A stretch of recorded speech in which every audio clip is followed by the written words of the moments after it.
युद्ध का चौथा दिन है और पिछले 3 दिन, जी हां 3 दिन यानी 72 घंटे के जो आंकड़े सामने आए हैं वो चौंकाने वाले हैं। पिछले 72 घंटे में ईरान के ऊपर 2500 से ज्यादा बम गिरे हैं, ऐसा इजरायल का दावा है। और अब तक के हमले में ईरान के 600 से ज्यादा ठिकानों को तबाह करने का दावा किया गया है। बम के अलावा इजरायल और अमेरिका ने मिलकर ईरान पर 150 बैलिस्टिक मिसाइलें दागी हैं। युद्ध में घिरे ईरान के 131 शहर चपेट में आ चुके हैं। ईरान ने अपनी सेफ्टी के लिए जो एयर डिफेंस सिस्टम लगा रखे हैं उनमें से 200 एयर डिफेंस सिस्टम तबाह हो चुके हैं।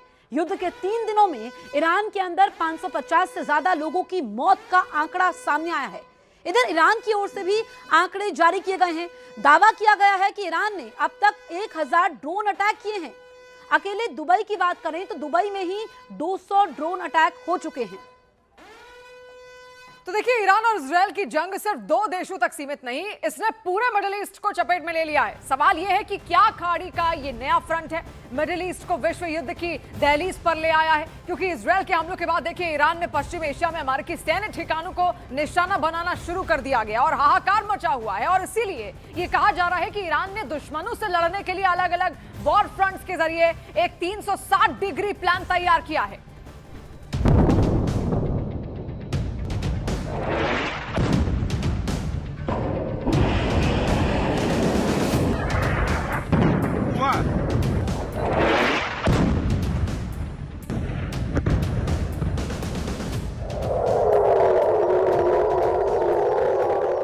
जॉर्डन में सायरन अलर्ट पर यूएस एयरबेस।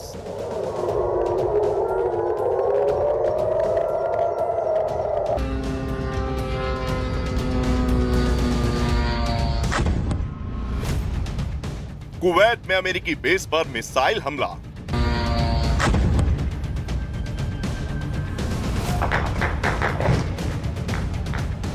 धमाकों से गूंज उठी मनामा की रात।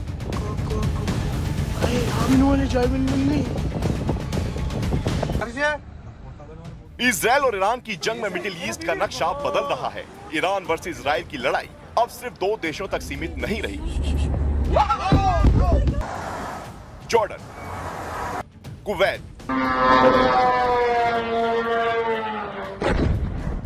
बहरीन, कतर,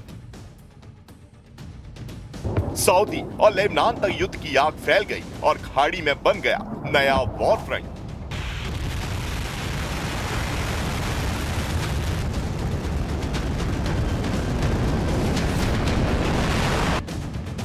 अपने सर्वोच्च नेता अयतुल्ला अली खामनेई की मौत से भड़का ईरान अब किसी भी कीमत पर इजरायल और अमेरिका से बदला लेने पर उतारू है। ईरान की तरफ से लगातार अमेरिका और इजरायल के ठिकानों को निशाना बनाया जा रहा है।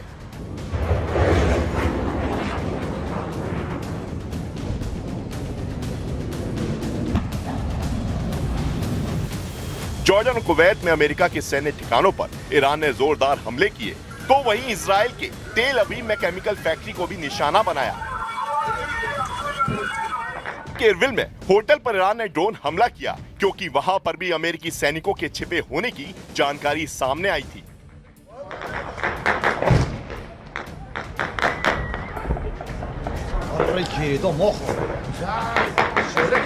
तो वहीं बहरीन में युवाओं और अल खलीफा शासन बलों के बीच झड़प की खबरें भी सामने आई। ईरान समर्थित गुटों का संदेश साफ है, अब जंग सिर्फ सीमाओं पर नहीं लड़ी जाएगी, जहां जहां अमेरिका मौजूद है उन सभी जगहों पर निशाना बनाया जाएगा। इस बीच कुवैत ने 178 बैलिस्टिक मिसाइल और 384 ड्रोन इंटरसेप्ट करने का दावा किया है। यूएई ने 169 मिसाइलें हवा में ही मार गिराई। बहरीन ने 70 मिसाइल और 76 ड्रोन रोके। कतर ने 98 बैलिस्टिक मिसाइल, 24 ड्रोन और 2 Su-24 लड़ाकू विमान गिराने का दावा किया। ईरान जिस तेजी से अमेरिका और इजरायल के सैन्य ठिकानों को निशाना बना रहा है, अमेरिका और इजरायल ने भी ईरान को उसी अंदाज में जवाब देने की तैयारी की है। यूएस इजरायल के अटैक में तेहरान में भारी तबाही हुई है। ये तेहरान के कम्युनिकेशन सेंटर की तस्वीरें हैं, जो मलबे में तब्दील हो चुका है। यूनेस्को धरोहर गोलिस्तान पैलेस भी इजरायली हमले में क्षतिग्रस्त हो गया है, जिसको लेकर यूनेस्को ने भी चिंता जताई है। इसके अलावा एविन जेल पर भी हमला हुआ है। Iran for 47 years has been chanting death to America, death to Israel too, but you're the big Satan, we're the small Satan. Death to America. They've murdered and maimed thousands of Americans in Iraq and Afghanistan with their IEDs. These are roadside bombs. They've bombed your embassies. They tried to assassinate Donald Trump, the President of the United States, twice. They've murdered their own people. They massacred so many. And they spread a worldwide web of terror. So this is a regime committed to destroying the United States of America. It's the only country on the planet that says so openly and works tirelessly to achieve that goal.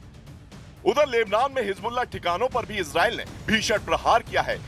Israel का दावा है कि Hezbollah के पास 25,000 rocket, 1,000 drone और अदवान force के 3,000 लड़ाके मौजूद हैं। एक तरफ मिसाइलें, दूसरी तरफ ड्रोन और बीच में पूरी खाड़ी। सवाल पूछे जा रहे हैं कि क्या ये आने वाले दिनों में दुनिया में बड़ी तबाही का संकेत है।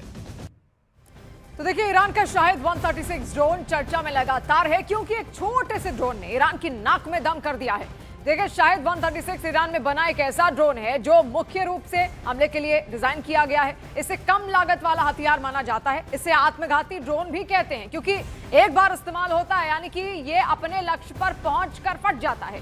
ये ड्रोन लगभग 2000 से 2500 किलोमीटर की दूरी तक उड़ान भर सकता है और ईरान से इजरायल की दूरी करीब 1600 से 1800 किलोमीटर के आसपास है। इसीलिए ये आसानी से इजरायल तक पहुंच सकता है। अब देखिए, ईरान ने इसे 2020 में तैयार किया था। रूस यूक्रेन जंग के समय भी इसकी खूब चर्चा हुई थी और उसके बाद से लगातार अब भी ये चर्चा का विषय बना हुआ है इस युद्ध में भी। अब देखिए, इजरायल ईरान युद्ध का ये चौथा दिन आज हो चला है और हर बढ़ते दिन के साथ लड़ाई और भयंकर होती जा रही है। ऐसा लग रहा है कि अब पूरा मिडिल ईस्ट बर्बादी की ओर कदम बढ़ा चुका है। दुनिया भर में देखिए, विश्व युद्ध का खतरा इसलिए मंडराया क्योंकि इजरायल और अमेरिका को ईरान जवाब दे रहा है और इस वजह से बात बढ़ती जा रही है। पश्चिम एशिया में ईरान की तरफ से अमेरिकी सैन्य ठिकानों पर लगातार हमले किए जा रहे हैं और आपको दिखाएंगे कि कैसे ईरान अकेला पड़ने के बावजूद अमेरिका और इजरायल से भिड़ा हुआ है और क्या है उसका प्लान 360 डिग्री। लेकिन उससे पहले आपको 20 तस्वीरों के जरिए देखिए आज की स्थिति हम दिखा रहे हैं, कैसे हालात लगातार बने हुए हैं अलग अलग जगहों पर। पूरे ईरान में इस वक्त तबाही है। इसके अलावा भी अरब देशों में भी बहुत भयंकर हमले इस वक्त ईरान ने किए हैं। ईरान अकेला जरूर है लेकिन थका बिल्कुल भी नहीं है और इसीलिए वो जंग में अब भी डटा हुआ है। उसका साफ कहना है कि हमें अमेरिका और इजरायल को जवाब देना है।